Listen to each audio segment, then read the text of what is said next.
ছুরিটা এইভাবে এইভাবে এইভাবে পার দিবে, এইভাবে পার দিলাম,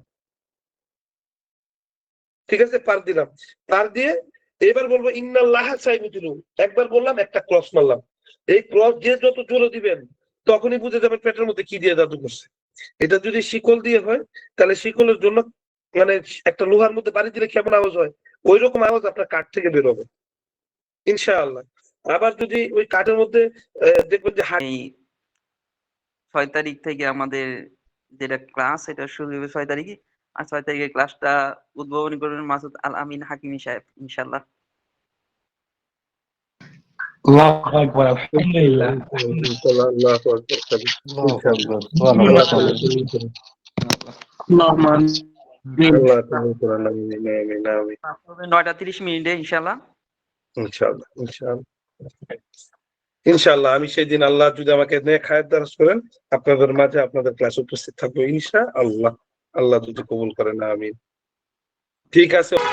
আসসালামু আলাইকুম উস্তাদ জি। উস্তাদ জি, আপনার মন থেকে যে আমলটা আসে যে এই আমলটা আমার ছাত্ররা করলে তার উভয় জাহানের কল্যাণ হবে, ফায়দা হবে, আপনি এমন একটা আমল দেন আমাদেরকে।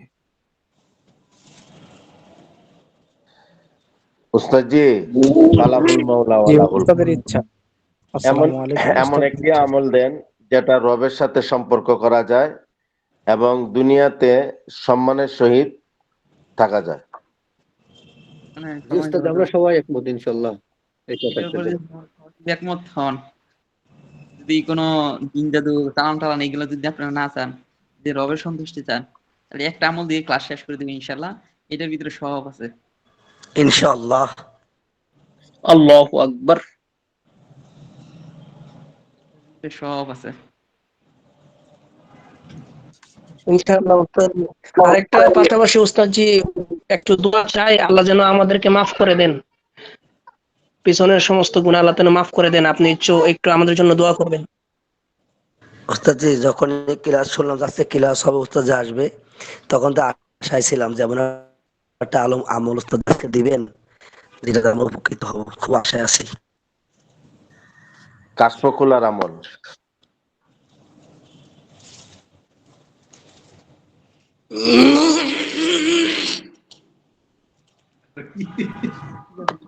মিউট করে দিন, সকলে মিউট করে দিন। সকলে মিউট করে দিন ইনশাআল্লাহ। সম্মানিত হযরতগণ, একটা ইসমে আজম আছে যেটা গোপন, এটা হয়তো অনেকে খুব কম জানেন, আর হয়তো অনেকেই জানেন। হুয়া, এটা একটা ইসমে আজম, বুঝতে পারছেন? শুনি নাই উস্তাদ জি, শোনা যায় নাই, আবার বলেন উস্তাদ জি। হুয়া শব্দটা এটা একটা ইসমে আজম। কালকে তো ক্লাসে তো আমাকে জিজ্ঞেস করেছিলেন, যেটা ওই যে আমাদের 5,000 টাকা 1,000 ক্লাসের মধ্যে জিজ্ঞেস করেছিলেন একটা ইসমে আজম দেন। হুয়া এই শব্দটা এটা একটা ইসমে আজম, কথা বুঝছেন? এটা যদি কোনো হযরত যদি প্রতিদিন রাত্রে যদি এটা 1100 বার যদি পড়তে পারেন, আগে পিছে অবশ্যই 11 বার দুরূদ শরীফ পড়ে নেবেন আমলের। হুয়া শব্দটা যদি 1100 বার কোনো হযরত পড়তে পারেন, আর যা চাইবেন মালিকের কাছে, দেখেন না চাইয়া কি দিবেন সেটা আমি বলবো না, কারণ এক একজনে আমি আমি যদি বলি এই জিনিসটা দিবেন, তাহলে একটা জিনিসের বিদেশ সীমাবদ্ধ হয়ে আটকায় যাবে। আর যদি এক একজনের চাহাতটাও ভিন্ন ভিন্ন থাকবে, কারো আর্থিক সমস্যা, কারো মেয়ের বিবাহ, কেউ তান্ত্রিকে সমস্যা করতেছে, কেউ কাশফ খোলার জন্য, কেউ রিজিকে বৃদ্ধির জন্য, কেউ স্ত্রীর সাথে মিলামেশা নাই, স্ত্রী বিচ্ছেদ। তো এক একজনের চাহাত এক একটা থাকে। তো এর জন্য এই আপনারটা আপনি নিয়ে নিবেন, কিন্তু দিবেন আল্লাহ তাআলা ভিন্ন ভিন্ন ভাবে, যার দিলে যেটা প্রয়োজন, যখন যার প্রয়োজন ওইটাই দিবেন। তবে এই হুয়া শব্দটা ইনশাআল্লাহ এটা 1100 বার আমরা আমল করা শুরু করে দিই। কতদিন করতে থাকেন না ভাই, করতে থাকেন। আগে পিছু অবশ্যই দুরূদ শরীফ ইব্রাহিম করে নেবেন, পরে এই হুয়া শব্দটা এশা নামাজের পর থেকে সুবহ সাদেকের আগ পর্যন্ত। তবে আমলগুলো যদি একই সময়ে হয়, এক ক্লাসের সহিত হয়, আল্লাহ তাআলা রাজি খুশির জন্য যদি হয়, এবং হুয়া শব্দ পড়ার সময় দিলের ভিতরে ইয়াকিন এবং খেয়াল দুরুস্ত করা। আমি পড়তেছি জবান দ্বারা দ্রুত পড়তেছি হুয়া হুয়া হুয়া হুয়া হুয়া, না না এরকম না, স্থির ভাবে হুয়া শব্দটা পড়া আর খেয়াল করা, হ্যাঁ, আসলে এই হুয়ার ভিতরে রব কি রাখছেন, এর ভিতরে কি রাখছেন, এইভাবে চিন্তা করতে থাকবেন চোখ বন্ধ করে। চোখ বন্ধ করে ওযু করে তো অবশ্যই নিবেন, যদি পারেন কেউ প্রতিদিনই 2 রাকাত সালাতুল হাসাত নামাজ পড়ে নিবেন। পরে হুয়া শব্দটা পড়তে থাকবেন 1100 বার ধীর স্থির ভাবে, যেন একবারে 1 সেকেন্ডে একবার বলা হয়। হুয়া হুয়া, এইভাবে যখন ধীর স্থির ভাবে দিলের মাঝে লাগাইয়া আপনি বারবার পড়তে থাকবেন, আর দিলের ভিতরে কল্পনা করতে থাকবেন আল্লাহ এই হুয়ার ভিতরে আপনি কি রাখছেন, কি এমন গোপন ভেদ আছে, এর ভিতরে কি আছে যেটা আমি জানি না। তো এইরকম যখন পড়তে থাকবেন, আল্লাহ তাআলা এটার ভিতরে যে গোপন ভেদ আছে ওইটা আপনাকে দেখাইতে শুরু করে দিবেন ইনশাআল্লাহ। আল্লাহ তাআলা এটার ভিতরে যেটা রাখছেন এটা আপনাকে দেখাইতে শুরু করে দিবেন। তো এটার দ্বারা অসংখ্য নিয়ামত পাবেন,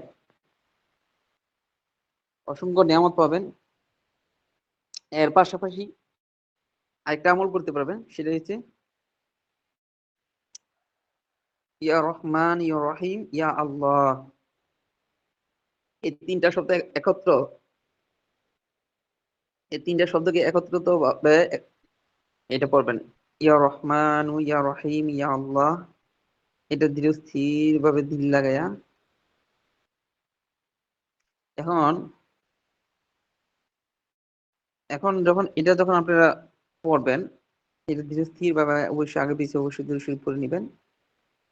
যখন এটা পড়বেন, এটা পড়বেন 700 বার। হ্যাঁ, এটা 700 বারই করবেন। তো এটা পড়ার দ্বারা আসলে,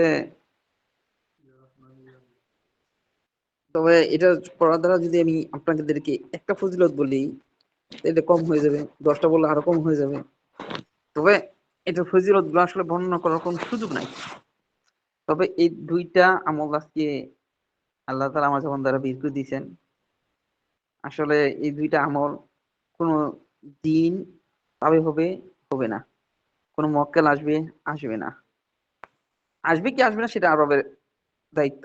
কিন্তু আমি বলি না এটার দ্বারা কিছু আসবে, কিছু পাবেন, কিছু কাজ করবে, কিছু জিনিস দেখবেন, কিছু তান্ত্রিক দূরে আটকাই দিবেন, এগুলো কিছু হবে না। তবে এটা পড়ার দ্বারা আমার রব আপনার উপর রাজি হয়ে যাবে ইনশাআল্লাহ। আল্লাহু আকবার। তবে এই আমলগুলো ইয়াকিনের সহিত করতে থাকেন, কিছুদিন করেন, ধীরস্থির ভাবে একই সহিত করতে থাকেন। দেখেন, আল্লাহি আল্লাহ তাআলার উপর আমি বারবার ভরসা করে বলি, আমার মাকসাদ একটাই, আপনারা আল্লাহ আল্লাহ হয়ে যান। আমাদের একটা জায়গার ভিতরে বললাম না, আমরা ছোট্ট একটা জায়গার ভিতরে আটকে গেছি আমরা। শুধু কিভাবে রুগী দেখবো, রুগীদের খেদমত করবো, কিভাবে আমরা টাকা ইনকাম করবো এই জায়গাটার ভিতরে। আর এই যে মুদাব্বির এই যে জায়গাটার ভিতরে আমরা আটকে গেছি, প্রত্যেকে এই জায়গাটার ভিতরে আটকে গেছি, হযরত মিউট করে দিন। এই যে এই জায়গাটার ভিতরে আমরা আটকে গেছি, এই জায়গাটার পরে আরো তো জায়গা আছে, তাহলে এই জায়গাটার সন্ধান কে করবে? এই জায়গাটার পরে যে আরো জায়গা আছে, এই জায়গাটার পরে আরো যে জায়গা আছে, এই জায়গাটার সন্ধানটা কে করবে? আর ওই জায়গাটার সন্ধান করে আমাদের কাছে কে বাকিটা আইনে পৌঁছে দিবে? এইটার জিম্মাদারি কে নিবে? আমরা প্রত্যেকে যদি এই টাকার পিছনে এই জায়গায় এই ছোট্ট একটা টাকার ভিতরে আটকায় যাই, আমাকে বুঝতে পারবেন কোন হযরত? আমরা যে জায়গায় আছি এটা তো একটা ছোট্ট জায়গার ভিতরে, ঠিক কিনা? মানে আমার কথা ঠিক নেই। বেশক। তাহলে এই যে জি আমরা উস্তাদ জি। এই যে আমরা ছোট্ট একটা জায়গার ভিতরে আটকে গেছি, শুধু রুগী দেখা, টাকা ইনকাম করা, ইউটিউবে প্রচার করা, ফেসবুকে প্রচার করা, আমাকে মানুষ চিনুক, যাতে রুগী বেশি আসে, টাকা ইনকাম বেশি হয়, এই যে ছোট্ট একটা জায়গার ভিতরে আটকে গেছি, আমার দিলে কি একবারও চায় না শুধু জিন জিন জাতির চিকিৎসা আমি করবো? আমার দিলে কি একবারও চাহাত এটা জাগে না? আমি যে ব্যক্তির আমি চোখ অন্ধ হয়ে গেছে তার চোখের উপর আমি হাত দিব, হাত দেওয়ার পরে আল্লাহ তাআলা তার চোখটা ভালো করে দিবে। যার পাটা প্যারালাইসিস হয়ে গেছে মালা আলী কুর্দির মতো, আমার হাতটা ধরার পরে তার আল্লাহ তাআলা এই হাতটাকে সুস্থ করে দিবেন। কানে শুনে না ওই ব্যক্তির কানের ধরার পরে আল্লাহ তাআলা কানটা তার শোনার মতো তৌফিক দান করবেন। তার জবান বন্ধ হয়ে গেছে, আমার দ্বারা আল্লাহ তাআলা অসংখ্য মানুষের জবানকে আল্লাহ তাআলা ঠিক করে দিবেন। আমরা এই যে এত লম্বা সময়ের যে জগৎটা আছে, আমরা এটার দিকে আমরা না তাকাই, আমরা নিচের দিকে তাকাই দিছি।